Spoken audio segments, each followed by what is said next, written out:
Olá, eu sou o professor Fábio Eduardo. Essa é a continuação do assunto de mecânicas de classe 2, a aula 2, em que a gente vai dar continuidade no assunto mostrando para vocês agora como é que se faz o preparo sequencial de ancoragem.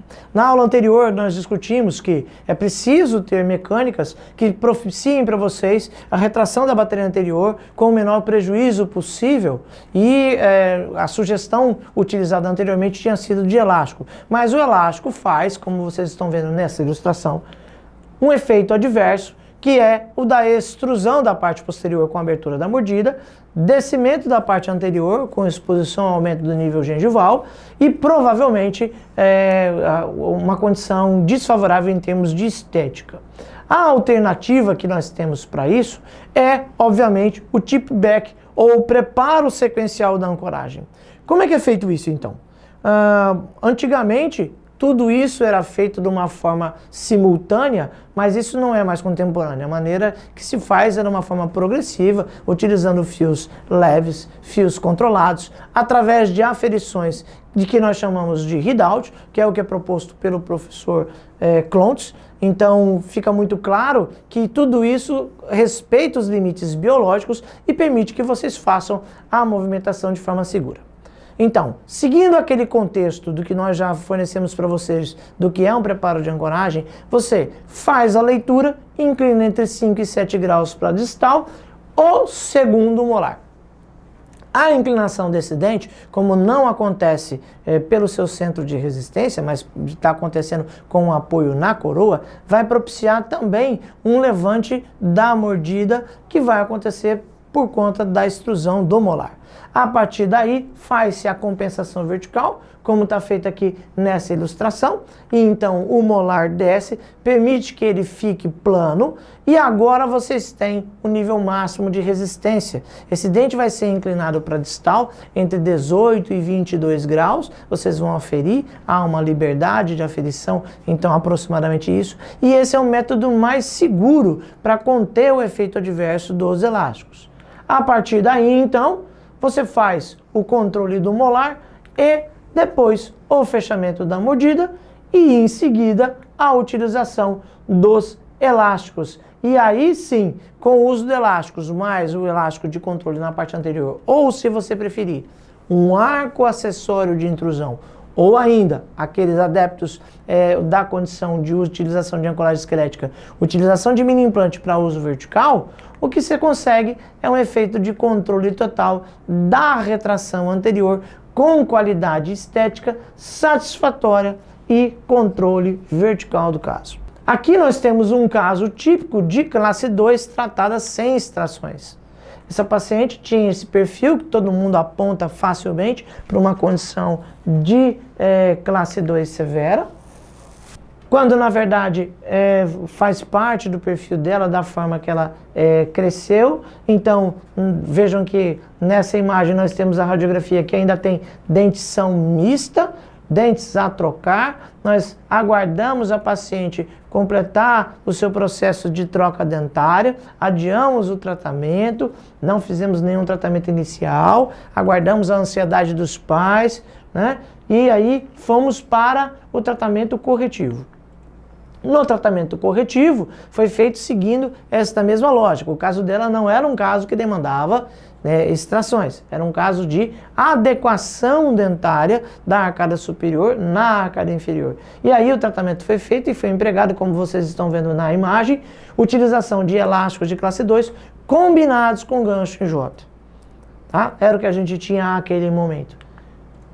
Aí então, finalizando o tratamento, formato da arcada superior e inferior bastante irregular, e perceba que o perfil da paciente, né, se adequou completamente, ela cresceu, continuou tendo seu processo natural, né, o rosto bastante harmônico, o perfil totalmente harmônico, e aí então uma dentição completamente equilibrada. Nenhum tipo de desvio, saúde dos tecidos, harmonia, estética, estabilidade. Esse tratamento já tem mais de 15 anos de realizado e ele continua estável.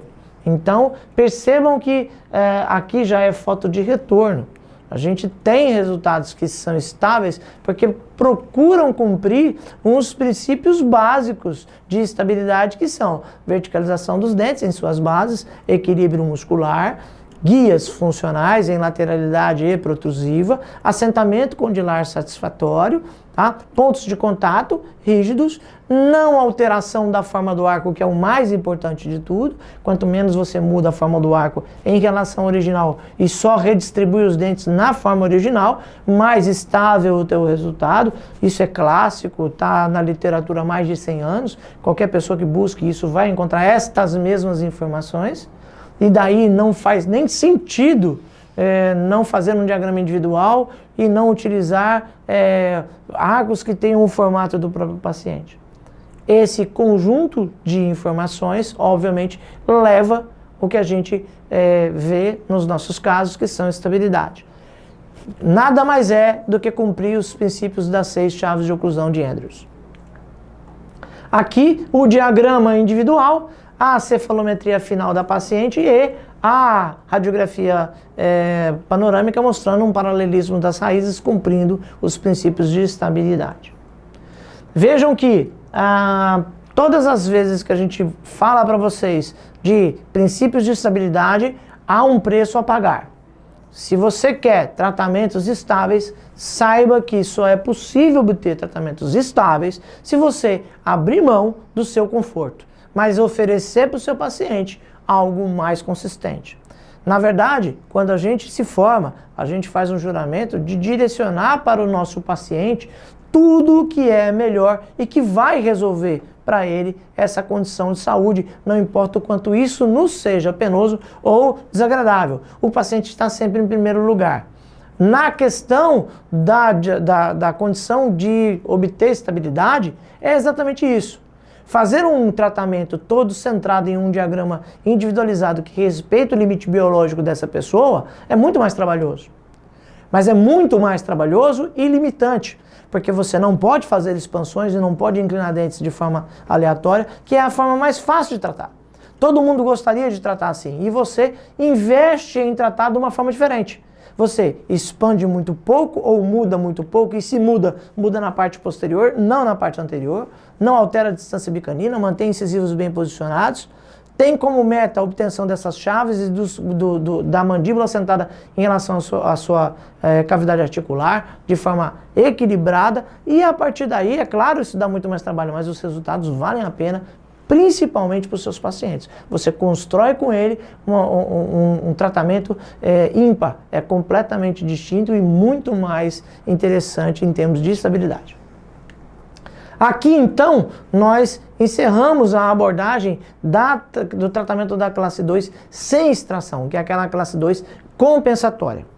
Vou começar a falar para vocês agora, então, da classe 2 com extração do 4 superior, ou seja, primeiro premolar superior. Que condição é essa? Só lembrando da nossa primeira aula, essa é a condição em que a nossa condição antero-superior, ela já é, antero-posterior já é um pouco maior. Nosso paciente já não pode só distalizar. Distalizar 2, 3 milímetros não será satisfatório para resolver esse problema. Não é prático distalizar 5, 6, 7 milímetros, porque isso faz com que o tempo de tratamento se prolongue muito, além do impacto vertical ser muito grande. Para cada milímetro distalizado, em torno de 2 graus de abertura. Então, você precisaria de intruir na mesma ordem que está fazendo essa movimentação. E, é claro, isso não é prático. Então, os casos com extração superior, a parte anterior também tem um apinhamento discreto, que não é um apinhamento muito grande. A parte média tem também que necessariamente já ter passado por uma diferença de correção de curva de espia, ela tem que ser discreta, né? E é claro, o ANB do seu paciente está próximo dos 5 graus. A solução para isso, então, é nivelamento e alinhamento na parte anterior e na parte média, e na parte posterior, vocês vão prover para os seus pacientes uma ancoragem e, é claro, realizar a retração anterior, que pode ser feita com o elástico, já que é um caso de extração. Se é extração, você tem que manter a ancoragem superior até o momento específico que você escolha fazer a perda e o ajuste da relação molar. Ah, mas eu não posso já de imediato fazer a extração e deixar meu molar caminhar para frente? Lembrando que você vai retrair a bateria anterior e que pode perder a ancoragem, provavelmente, se você deixar acontecer de forma antecipada, quando retrair a bateria anterior, você vai colocar seu paciente numa condição ruim e vai ter que distalizar depois. Então, a ancoragem não é tudo, mas é 100%. Então, promova a ancoragem para o seu paciente antes, movimente a parte anterior e quando tiver certeza que a parte anterior vai engrenar em chave de classe 1 no canino, solte a ancoragem posterior. Essa é a minha recomendação para vocês. Então, nessa ilustração, eu tenho aqui a sequência do tratamento de classe 2 com extração do primeiro premolar. Vejam que a primeira coisa que acontece aqui é a extração do primeiro premolar. Feita a extração do primeiro premolar, obviamente, a partir daí você faz o preparo da ancoragem para usar o elástico, como a gente começou essa aula falando para vocês. Segue a mesma sequência e aí na ilustração vocês percebem então que o molar sofreu a inclinação e em seguida fazemos a retração do canino isoladamente para a sua chave. Depois então, retração anterior. E aí então, claro, alguns lembretes. Primeiro, o tip back. Faça de forma progressiva, de 5 em 5 ou 7 em 7 graus. Lembre-se que vai haver uma extrusão inicial, depois você faz uma intrusão compensatória, tá? Não se esqueça que tem que ter controle na parte anterior, então quando fizer a retração, coloque um arco acessório ou use um mini implante para poder ajudar nessa retração anterior com controle vertical e muito cuidado para não perder a ancoragem superior. Só vai perder quando o paciente tiver um excesso que vai permitir esse movimento. Se não tiver excesso, não permita. Controle desde sempre. Para quem usa mecânica de deslizamento, aqui eu quero só lembrar vocês que quando você faz uma extração e faz a retração do canino de forma isolada, o que acontece é isso que está ilustrado. O canino não se desloca desse jeitinho assim. O que vai acontecer é que, ao acionar, o canino vai tombar e, ao tombar, vai causar uma extrusão dos meus incisivos inferiores, como está ilustrado nessa sequência. Tá certo? Isso é o que acontece frequentemente. O que nós recomendamos? Então, use um arco acessório de controle anterior. Veja que aqui nessa fotografia os incisivos estão lingualizados e está sendo utilizado um arco com uma alça em box para fazer a verticalização da raiz do canino. Nessa outra imagem é possível ver que foi preciso colocar um arco combinado ou um sobrearco, overlay, para fazer essa correção. Qual é o ideal então? O ideal é que você entenda que é possível fazer essa retração desde que você tenha controle. O efeito final é este que você espera. Eu recomendo retrair o canino isoladamente com mecânicas de alça ou arco segmentado, somente o canino. Faz um arco contínuo, faz um bypass, prende na região anterior e puxa somente o canino, depois inclui ele no arco. É mais eficiente ou perde-se menos tempo com os efeitos adversos causados quando você puxa o canino deslizando. Deslizar o canino pelo próprio arco é bom quando o espaço é menor que 3 milímetros. Maior que 3 milímetros, faça a retração dele individualizada, que é mais benéfico para você e vai ter menos efeito adverso. Mesmo que ele gire ou ele incline, é melhor trabalhar só ele do que ele e os incisivos. Então, é muito mais vantajoso para vocês. Aqui nós temos um caso ilustrado com a extração do quadro superior, somente extração do quadro superior. E aí a gente vê que o resultado é bastante bom. É bastante bacana. Nós temos um efeito muito bom em termos de ajuste somente com a extração do quadro superior.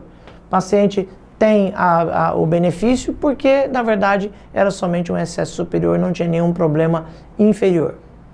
O próximo tipo de tratamento que é abordado por nós é, então, o tratamento feito com extração do quadro superior e do 5 inferior. Primeiro pré-superior, segundo pré-inferior, tá?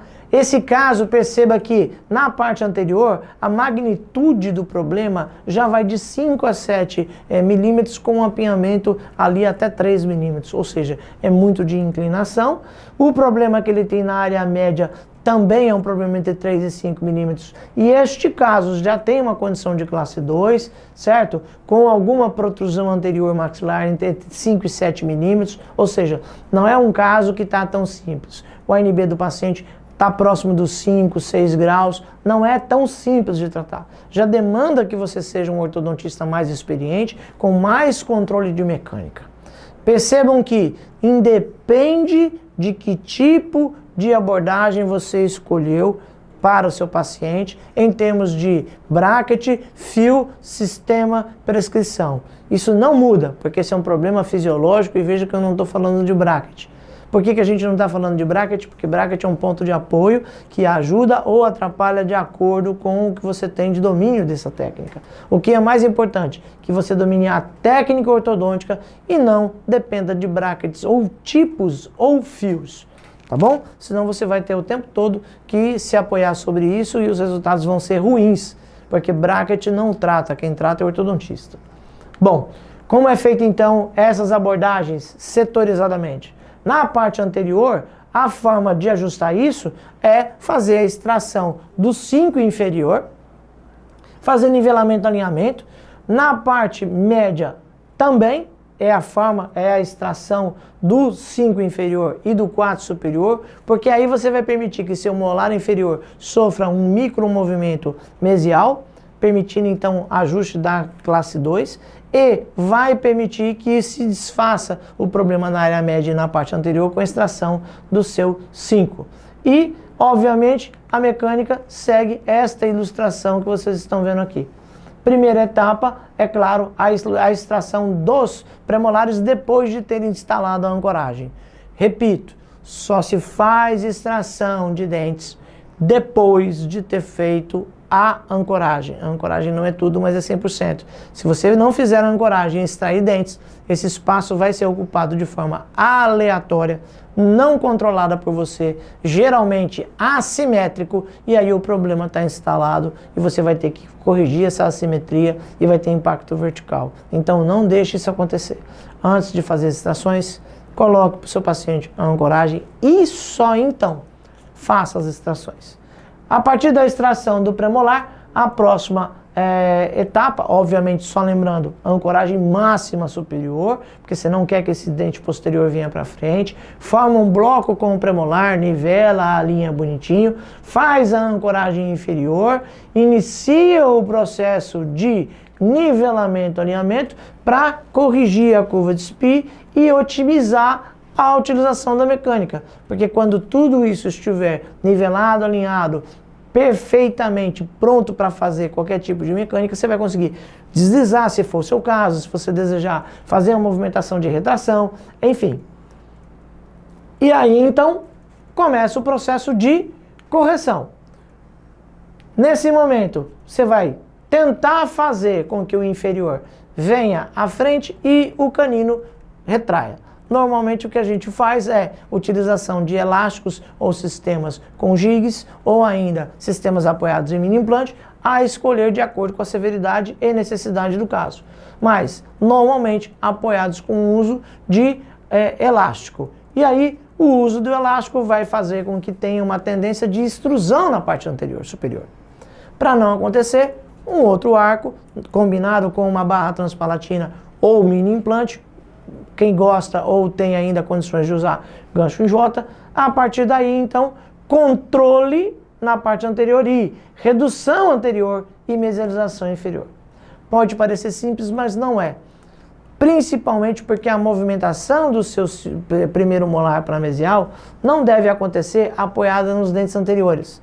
Você não deve fazer uma alça de retração e ativar sem que essa alça trabalhe mais de posterior para anterior. Muitas vezes, quando o deslocamento é menor, por conta do apiamento ou da condição do paciente, a gente gosta inclusive de colocar uma mola empurrando do 7 para o 6. Isso facilita muito. Mas com o uso do mini implante hoje, toda essa mecânica mudou. A gente coloca um apoio no próprio mini implante e puxa o molar sem impactar os dentes anteriores. porque se você fizer uma alça e apoiar nos dentes anteriores, ou um elástico e apoiar nos dentes anteriores e inferiores, o que vai acontecer é que os dentes inferiores vão encostar na sua cortical de forma muito rápida e vão começar a sofrer uma extrusão e lingualização. Você vai levar meses para poder resolver isso. Então, ilustrando isso, aqui nós temos um caso em que vocês percebem que ele está usando um elástico vertical, ganchos, vejam que ainda são ganchos soldados, é um caso de 2002, né? Um caso que tem 18 anos.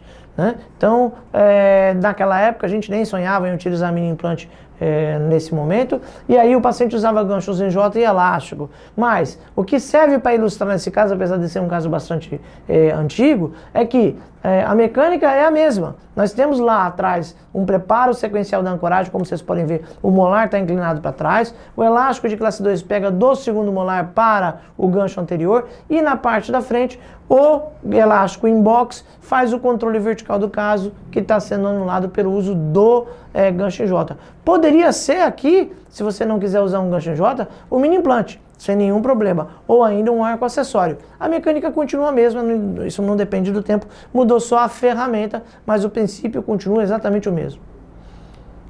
Já essa foto mostra pra gente o paciente utilizando o gancho em J. Então os ganchos em J estão colocados aqui e anulam o efeito extrusivo dos incisivos anteriores, tá bom? Aqui então, esta fotografia é para vocês se situarem em relação ao livro do Graeber. Esta imagem é a que vocês vão encontrar lá. Leiam no livro, procurem sempre se informar sobre isso. E aqui esta sequência está colocada como era feito isso, né, proposto por Tweed e Merrifield, tá bom? É muito importante também que vocês percebam que barra transpalatina não é uma ferramenta de ancoragem anteroposterior.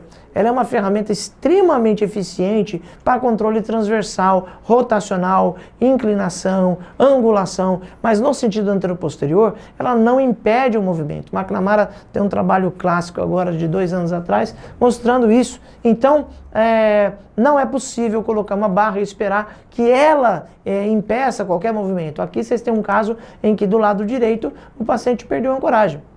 E aqui é um caso meu. Eu perdi a ancoragem nesse caso e tive que distalizar depois. Então, não coloque em barra transpalatina achando que ela vai conter. Também não coloque em botão de Nance, como vocês estão vendo, porque ele também não contém. Aqui é um caso que a gente está tracionando os caninos e tudo, e foi feito um botão de Nance, e esse botão não contém o movimento anteroposterior, tá bom? Hoje em dia, a gente tem outros recursos. Seguindo na sequência de possibilidades de tratamento, eu tenho casos que são mais complexos. E vejam que o caso com extração de primeiro premolar superior e primeiro premolar inferior pressupõe de imediato que eu vou precisar fazer esse tratamento em 2 etapas, que eu vou ter que fazer uma distalização. Então esse é para casos bem mais complexos, bem mais difícil de tratar e é claro, quanto mais complexo o caso, melhor eu tenho que estar preparado para poder enfrentar e tratar, ok? Então, vamos lá. Nessa situação, a parte anterior tem um apiamento grande de 5 a 7 milímetros, né? Eu tenho uma falta anterior muito grande, um ANB também elevado e é um tratamento feito em 2 etapas. Como é que a gente trata? Para a parte anterior, para resolver toda essa questão, eu tenho que fazer a extração dos primeiros premolares superiores e inferiores para reduzir volume e ajustar apinhamento. Então, inferior eu faço a extração para harmonizar a quantidade de dentes em relação à base e no superior eu faço em relação ao superior para poder reduzir o volume, ajustar esse volume anteroposterior, tá bom? Na parte posterior, eu tenho que fazer a distalização e a retração anterior máxima, ou seja, é um caso que eu não posso perder nada de ancoragem. Aqui a ilustração mostrando para vocês como é que isso acontece. Preparo a ancoragem e só depois disso, extração. Quando eu faço a extração dos meus dentes, a partir daí, nivelo, alinho, faço os ajustes que preciso. Em seguida, vamos para a correção da curva de Spee, preparo da ancoragem, seguindo os mesmos princípios do que a gente já falou na aula desde o começo, retração do premolar, ajuste da relação do premolar, retração do canino, depois retração anterior. E aí, quando acontece essa retração anterior, vejam que eu tenho uma arcada que está perfeita na sua base, mas numa condição de classe 2. Agora, e só agora, eu vou corrigir a classe 2. Para corrigir a classe 2, faço o ajuste final do preparo de ancoragem inferior, faço o ajuste vertical e, obviamente, inicio o processo de distalização. E agora eu tenho que olhar para esse caso e entender se eu posso permitir um aumento da dimensão vertical ou diminuição da dimensão vertical desse caso. Tá? Se o caso permite, eu faço a distalização simples e sei que isso vai ter um impacto vertical. Se o caso não permite, é distalização com intrusão simultânea. E aí então é feito o ajuste da relação molar, em seguida a retração de premolar, canino e ajuste final. Onde vocês vão achar isso no Graeber? Vai estar com esta imagem que vocês estão vendo. Esta sequência está lá no livro do Graeber de forma muito clara para vocês. É exatamente essa sequência que eu estou apresentando aqui agora. Tá certo? Bom, então, sem dúvida nenhuma, tudo que vocês vão enfrentar de tratamento pressupõe que vocês estão preparados. Tá bom? Nossa aula, então, para a classe 2, nesse primeiro momento, encerra aqui essas abordagens iniciais e eu vou passar para vocês, a partir daí, as complexidades do tratamento da classe 2. Na próxima aula, a continuidade desse assunto.